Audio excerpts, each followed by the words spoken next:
ada perubahan peraturan terbaru nih dari pihak SNPMB. Baru banget loh. Penasaran kan? Cek video kali ini ya.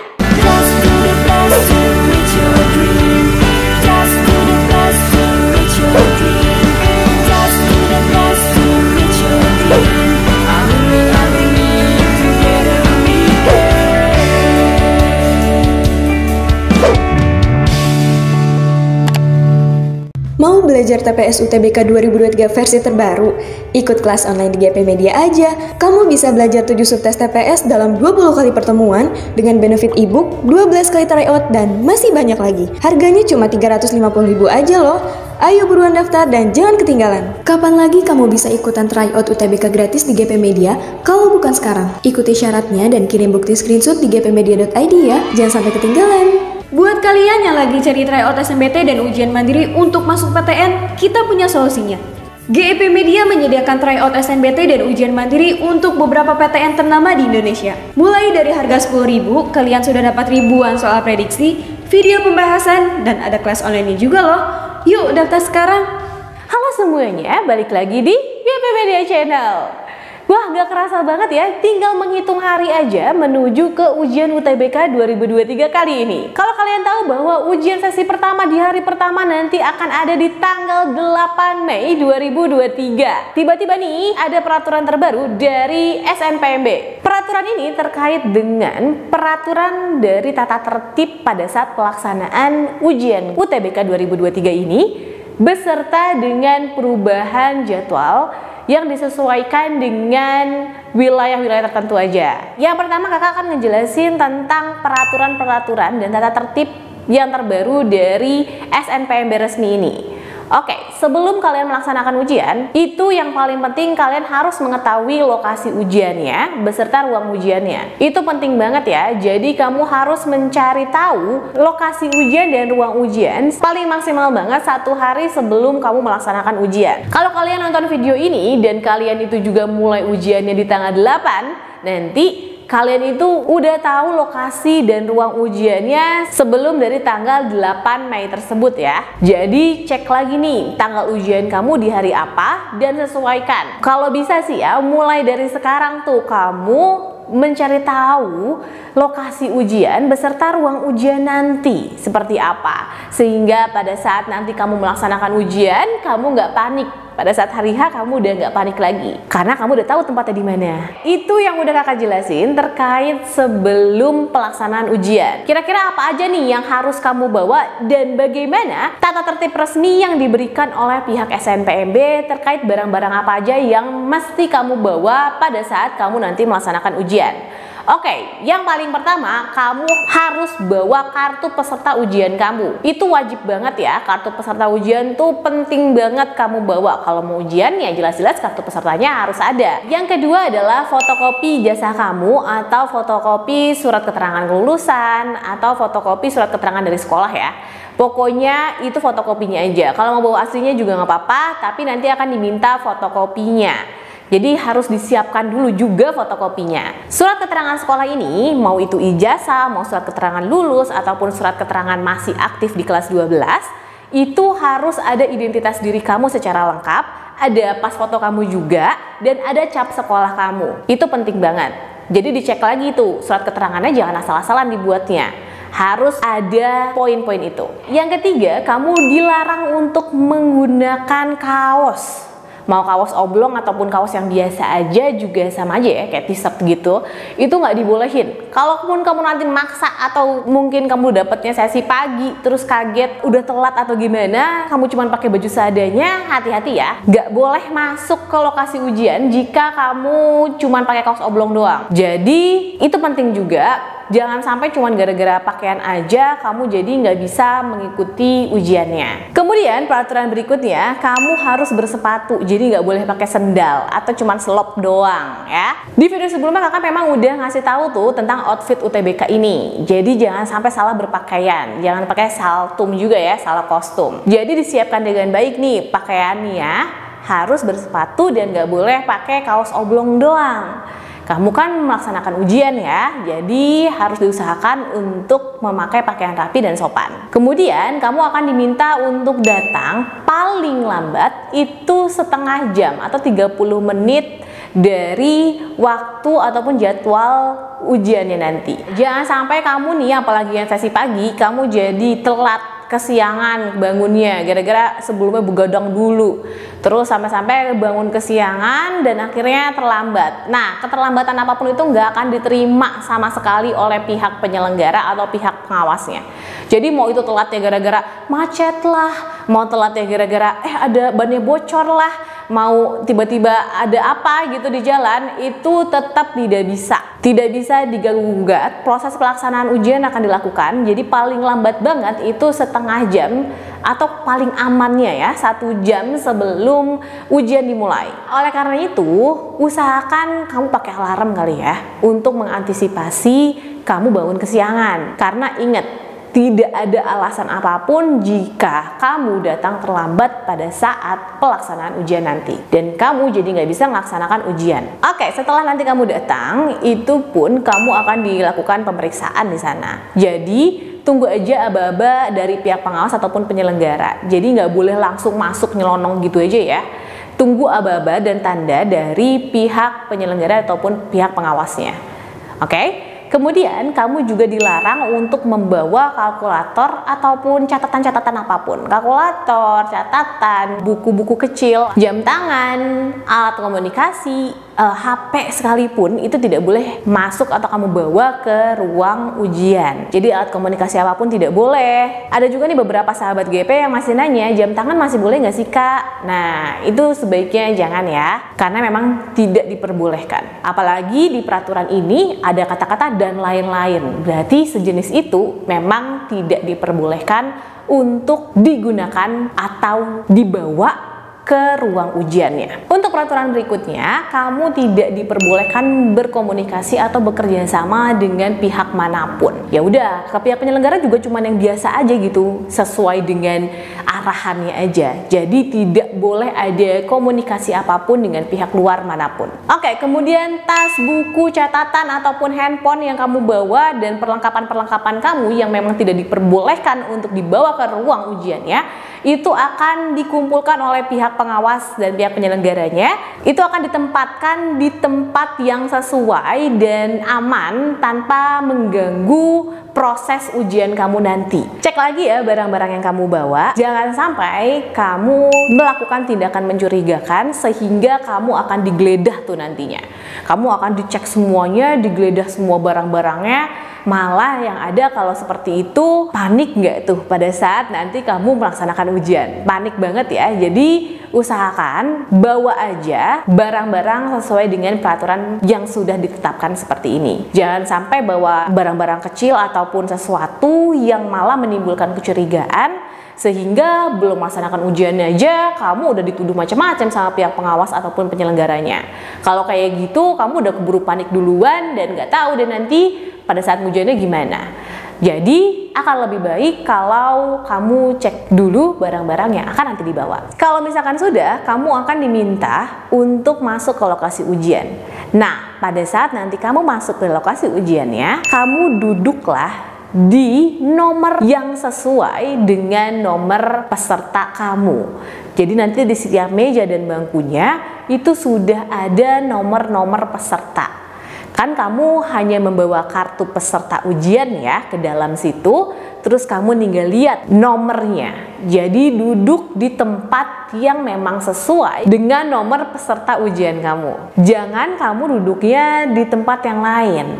Jadi mendingan sebelum duduk dicek lagi mejanya atau kursinya, cek lagi nomornya. Jangan sampai buru-buru rebutan tempat duduk terus duduk di situ, habis itu nggak tahu gitu ya. Jadi akan diarahkan oleh pihak pengawas ataupun pihak penyelenggara biar kamu nggak duduk sembarangan. Setelah kamu sudah duduk di posisi di mana nomornya sudah sesuai dengan kartu peserta kamu, kamu akan taruh kartu peserta kamu di atas meja yang ada di situ. Kemudian posisinya harus kelihatan semua informasinya. Jadi bukan posisi yang dibalik ya, tapi posisi yang terbuka. Jadi kelihatan semuanya tuh, pas fotonya kelihatan, semua identitas kamu kelihatan. Jadi jangan ditutup kartu ujiannya. Pada saat kamu duduk, langsung taruh kartu ujian kamu dan taruh di posisi yang terbuka. Jadi terlihat semuanya jelas. Kemudian nanti kamu akan diberikan list untuk daftar hadirnya. Nah, kamu menggunakan alat tulis yang nanti diberikan oleh pihak penyelenggara ya. Kalau misalkan kamu tiba-tiba kehilangan kartu peserta kamu nih, pada saat nanti kamu jalan ke sana, ke lokasi ujian, tiba-tiba kartu peserta kamu hilang di jalan. Kamu harus ngelapor ke pihak pengawas ujiannya. Kenapa hilangnya? Hilangnya di mana? Terus ada nggak data profilnya? Bisa cetak nggak nanti di sana? Itu nanti ditentukan oleh pihak pengawas ujiannya langsung. Jadi jaga-jaga tuh ya barang-barang kamu yang nanti juga mau dibawa. Periksa terus kartu peserta ujian itu karena itu penting banget nanti pada saat kamu melaksanakan ujian. Jadi kalau sampai hilang, kamu harus segera melaporkan ke pihak pengawas dan penyelenggara di lokasi ujian kamu. Selanjutnya kamu akan diminta login ke dalam aplikasi yang sudah disediakan di lokasi ujian tersebut. Kamu nanti masukin nomor peserta kamu beserta nomor NISN kamu, nomor induk siswa nasional.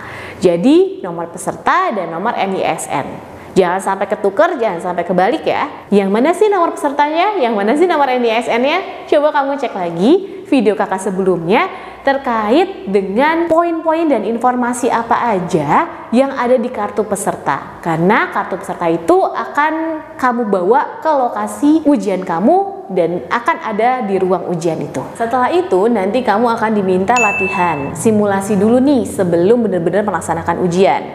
Jadi akan ada latihan ataupun simulasi tersendiri untuk mengetahui apakah aplikasinya itu udah bener atau belum, ada errornya atau enggak. Jadi dilihat tuh, kalau misalkan tiba-tiba PC kamu mengalami gangguan atau error, kamu langsung aja nanya ke pihak pengawas ataupun penyelenggaranya ya. Jadi jangan diem aja, nanti pada saat benar-benar ujian, kamu malah kebingungan sendiri, kenapa ngeheng gitu ya. Oke, sekarang adalah peraturan saat kamu mengerjakan ujiannya. Kalau tadi itu masih peraturan sebelum kamu melaksanakan ujian. Sekarang pada saat kamu nanti melaksanakan ujian, yang paling pertama kamu harus lihat dan baca dengan seksama petunjuk-petunjuk dalam menjawab ujiannya nanti. Di situ akan ada keterangan apakah soal itu soal pilihan ganda, apakah soal itu jawabannya lebih dari satu. Itu akan ada petunjuk dari soal yang nantinya itu seperti apa. Baca dengan seksama dan baik-baik ya. Pada saat nanti kamu melaksanakan ujian, kamu harus memasukkan kembali nomor peserta ujian kamu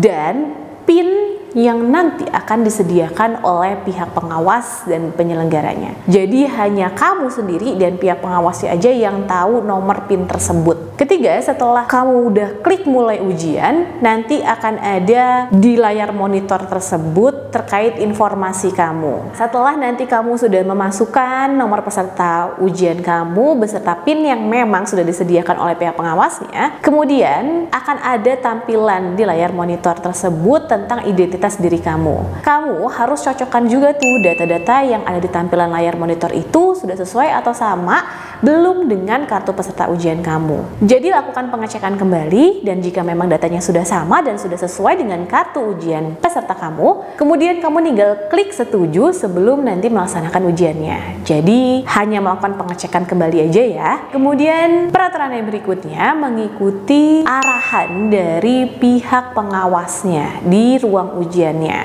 untuk memulai ujian tersebut. Jadi harus serentak dan itu diarahkan oleh pihak pengawas ujiannya.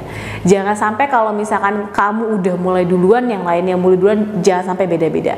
Harus serentak di waktu yang bersamaan sesuai dengan arahan dari pihak pengawas ujiannya. Selanjutnya kamu langsung bisa tuh mengerjakan soal ujian.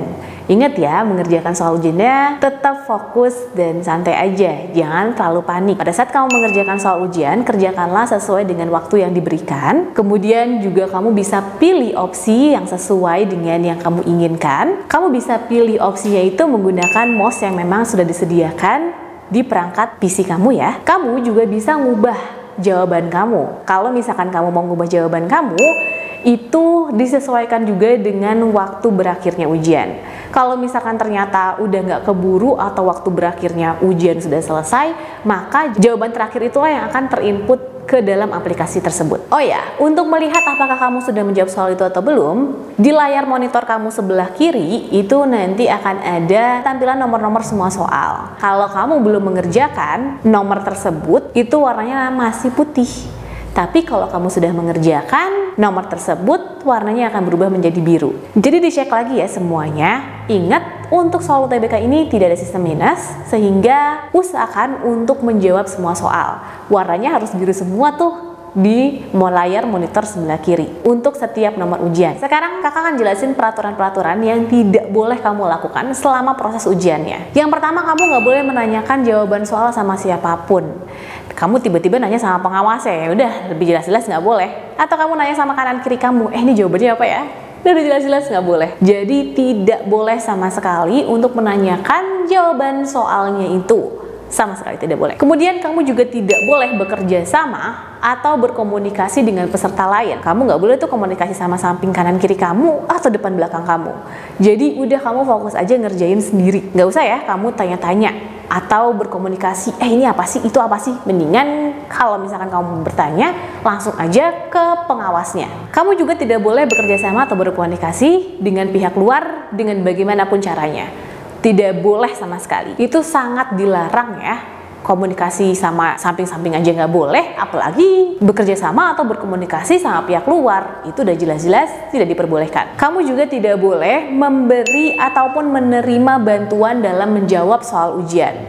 Kalau misalkan jawaban soalnya bingung, terus tiba-tiba ada yang mau kamu bantuin atau kamu pengen nanya, itu tetap tidak diperbolehkan sama sekali. Apalagi terkait dengan soal ujian atau menjawab soal ujiannya. Terus tidak diperbolehkan juga untuk sengaja menunjukkan jawaban kamu ke orang lain. Nih jawaban gue udah bener semua belum ya? Atau kayak nih, gue jawabannya udah diisi semua loh gitu. Atau kamu juga dengan sengaja malah ngeliat atau ngelirik jawaban teman kamu. Kok samping gue udah ngerjain semua, gue masih segini aja. Waduh, itu kalau ngelirik-lirik kayak gitu juga jangan ya. Yang ada malah kamu keburu panik. Mendingan kamu fokus aja sama soal ujian kamu. Jadi tidak akan terganggu tuh pada saat mengerjakan ujiannya. Kamu juga dilarang untuk tiba-tiba meninggalkan ruang ujian. Masih lagi melaksanakan ujian, tiba-tiba aku udah kepusingan, aku keluar aja deh. Itu nggak boleh ya. Kamu harus izin dulu sama pengawasnya dan tunggu sampai pengawasnya benar-benar mengizinkan kamu. Jadi jangan tiba-tiba nyelonong keluar aja. Kamu juga tidak bisa untuk digantikan oleh orang lain selama kamu melaksanakan ujian. Kalau tiba-tiba kamu sakit atau ngedrop atau kayak tukeran dong posisinya duduknya, tetap nggak bisa. Tidak diperbolehkan untuk digantikan oleh orang lain pada saat melaksanakan ujiannya. Kamu juga tidak diperbolehkan untuk menyalin atau merekam soal ujian ke pihak manapun dengan media apapun. Jadi hati-hati, tidak boleh mencatat lagi ulang gitu di lokasi ujian. Kamu di ruang ujiannya nyalin lagi di coret-coretannya, terus melakukan komunikasi apapun dengan pihak luar juga tidak boleh. Dengan media apapun juga tidak boleh. Hati-hati ya. Ini penting banget, karena di poin berikutnya, kalau kamu melanggar peraturan-peraturan yang tidak boleh tersebut, kamu akan dibuatkan laporan berita acara pelanggaran ujian, di mana kamu udah benar-benar tidak dapat melaksanakan kegiatan ujian. Kamu juga akan mendapatkan laporan seperti itu. Sehingga jangan banget melakukan hal-hal mencurigakan ataupun hal-hal yang tidak diperbolehkan tersebut ya. Pada saat waktu sudah berakhir, itu akan otomatis pengerjaan kamu juga akan sudah selesai. Jadi ya kalau waktunya berakhir ya udah selesai pengerjaannya dan kamu tidak dapat untuk melihat pekerjaan kamu sebelumnya lagi. Jadi cek lagi kalau memang sudah diisi semua, cek lagi jawaban-jawaban kamu. Karena kalau waktu sudah berakhir, kamu sudah tidak dapat berbuat apa-apa karena monitornya sudah berhenti dan menunjukkan waktu berakhir dan kamu harus mengklik Oke. Kalau misalkan kamu di tengah-tengah pada saat mengerjakan ujian kamu izin keluar dan ternyata waktunya juga udah keburu habis pada saat kamu balik, itu sudah tidak dapat diubah dan diotak-atik lagi ya pengerjaan kamu. Jadi sudah otomatis itu selesai. Jadi kamu sudah dinyatakan bahwa kamu sudah selesai menempuh ujian tersebut. Makanya dicek lagi semuanya dan usahakan jangan sampai kamu kebelet pipis duluan atau misalkan udah mau keluar duluan, udah kepusingan, mendingan kamu stay dulu sampai kamu sudah mengerjakan soal semua dan waktu ujian sudah berakhir dan kamu udah aman tuh ya. Jadi sudah tidak bisa lagi kalau misalkan waktu berakhir kamu mau otak-atik soalnya lagi, udah nggak bisa. Setelah pelaksanaan ujian, kamu akan diminta untuk mengecek lagi identitas diri kamu dan jawaban yang memang sudah kamu isi. Kemudian baru kamu klik selesai ujian. Saat kamu sudah klik itu, kamu juga tidak boleh langsung bangun nyelonong keluar gitu aja. Kamu diminta untuk duduk dulu di ruangan kamu, di bangku kamu, sampai nanti tanda bel berakhir ujian selesai. Baru kamu boleh keluar dari ruangan ujiannya. Ingat ya, kalau sudah selesai, kamu sudah tidak diperbolehkan lagi untuk mengubah soalnya. Jadi berdoa dengan sebaik-baiknya, semoga aja pada saat nanti ujian akan diperlancar. Untuk perubahan terbaru terkait dengan waktu ujiannya nih ya, kamu harus tahu kamu itu di sesi pagi atau sesi siang, karena perubahan waktu ujian ini berlaku hanya di sesi siang aja. Dari hari Senin sampai hari Minggu selain hari Jumat, itu akan ada perubahan di waktu Indonesia Barat aja, khususnya di wilayah Sumatera selain Lampung ya. Kalau misalkan di jam sebelumnya itu dari jam 12.30 mulainya, nah di daerah ini itu mulainya jam 13.00. Nanti selesainya juga mundur tuh, jadi jam 16.45. Sedangkan untuk hari Jumat nih, kalau untuk hari Jumat di sesi siang juga, khususnya di daerah Jawa, itu dimundurin waktu ujiannya dimulai dari jam 13.15. Nanti selesainya jam 17.00. Kemudian untuk wilayah Indonesia Barat selain daerah Jawa atau selain wilayah Jawa, itu dimundurinnya jam 13.45, kemudian selesainya jam 17.30. Sedangkan untuk wilayah Indonesia lain itu tidak ada perubahan peraturan seperti itu.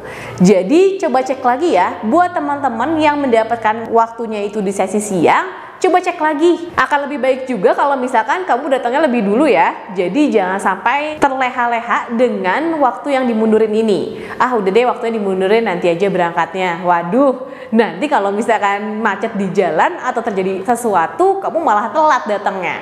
Ingat ya, yang peraturan yang tadi kakak bilang, kalau kamu telat, itu kamu sama sekali tidak bisa melaksanakan ujian. Dengan alasan apapun, jika kamu terlambat, kamu tidak diperbolehkan untuk masuk ke lokasi maupun ruang ujiannya. Maka dari itu, walaupun ada peraturan terkait sesi siang ini dimundurkan, kamu juga tidak boleh berleha. Lakukan dengan baik dan persiapkan dengan maksimal, sehingga dari segi mental maupun fisik kamu kuat dan siap untuk melaksanakan ujian nanti. Jangan terlalu diforsir, tapi tetap santai dan tepat dalam mempersiapkan ujian kali ini. Semangat ya buat kalian semua, para pejuang UTBK, para pejuang PTN-PTN di seluruh Indonesia. Tunjukkan yang terbaik dan tunjukkan kalau kamu layak untuk masuk ke PTN favorit yang kamu pengenin. Semoga aja video ini bermanfaat buat kalian.